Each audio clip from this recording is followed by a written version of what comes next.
He is called the rock star Pope, and tonight Pope Francis is getting a rock star welcome in the United States.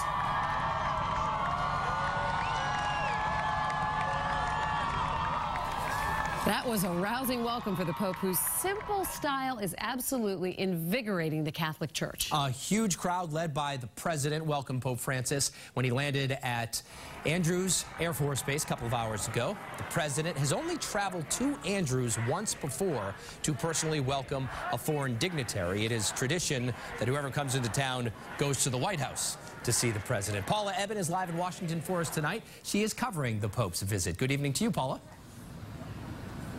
David, good evening. Well, this was just a glimpse today of what we'll see as the Pope begins this historic trip to Washington, D.C., New York, and then Philadelphia. Bleachers were set up along the runway, and they were filled with people willing to wait just to get a glimpse of Pope Francis. His plane landed just before 4 o'clock.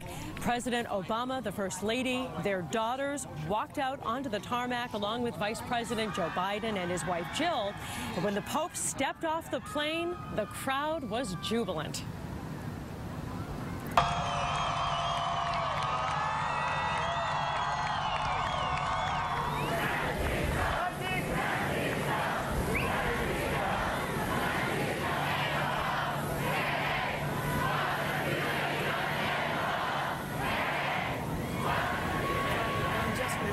The chants were Francisco and then ho ho hey hey, welcome to the USA.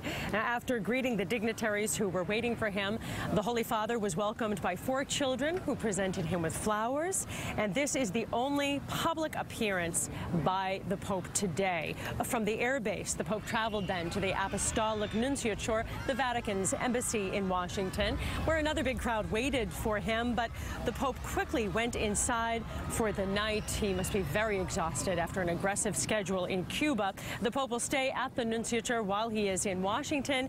It is on Massachusetts Avenue, right near the Naval Observatory where the Vice President lives. Then tomorrow, the Pope travels to the White House for a welcoming ceremony, a meeting with the President, and a short parade around the White House ellipse. Then at 4:15 in the afternoon, the Pope will celebrate a Mass of canonization. He will make Junipero Serra, a missionary from California, often called the Apostle of California, a saint.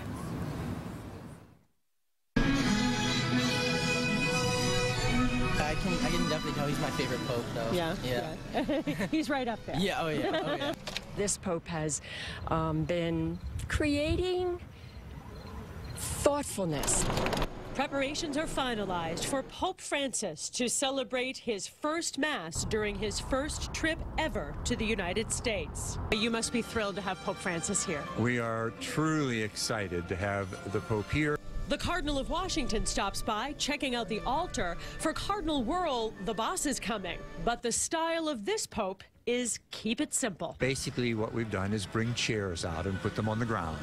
That's about as simple as you can get. Musicians are practicing. The chairs for 25,000 are placed before the altar of the National Shrine, the biggest Catholic church in the United States and one of the top 10 largest churches in the world. Standing on that altar, representing Massachusetts, Father Michael Russo, a seminarian who grew up in Waltham. You really represent the future of the Catholic Church. Yeah, I mean, it's exciting that there are so many young men studying for priesthood, and really the Pope is the church now, and he's trying to show us what the future of the church is. You know, a church of mercy, a church in love with serving the poor, and that's really what myself and the other seminarians studying for priesthood are really trying to do.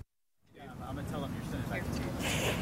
And he told me that growing up in Waltham, he just graduated from Waltham High School in 2009. During his childhood and adolescence, the sexual abuse crisis had erupted in the Boston Archdiocese, and those were tough days to live through. And now he feels Pope Francis has shifted the focus, and he has a lot of hope for the future, and is very happy about the shift in tone and the way people are viewing the Pope and the Church. So as for tomorrow, the Pope is scheduled to arrive at the White House at 9 a.m. WBZ and CBS News will, of course, carry that ceremony live for you.